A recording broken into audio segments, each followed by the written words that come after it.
1000 milliards de dollars. C'est le chiffre qui circule quand on parle de la fortune d'Elon Musk.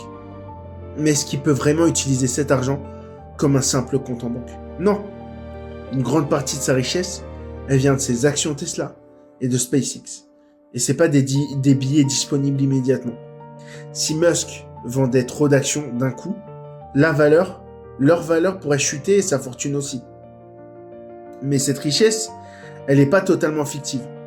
Il peut vendre une partie de ses titres ou les utiliser comme garantie pour emprunter énormément d'argent. Donc même si ce n'est pas du cash, son pouvoir financier reste immense. Et c'est là que le débat y commence. Comment justifier qu'un seul homme concentre autant de richesses pendant que des millions de personnes manquent encore de nourriture, d'eau ou de soins? L'indignation, elle est compréhensible. Un système qui permet une telle accumulation, elle pose forcément d'autres questions. Mais il faut aussi regarder l'autre côté.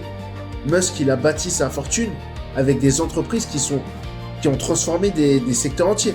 Des voitures électriques, des fusées réutilisables, technologies nouvelles, des milliers d'emplois. Alors génie de l'innovation ou symbole d'un système excessif? Peut-être les deux.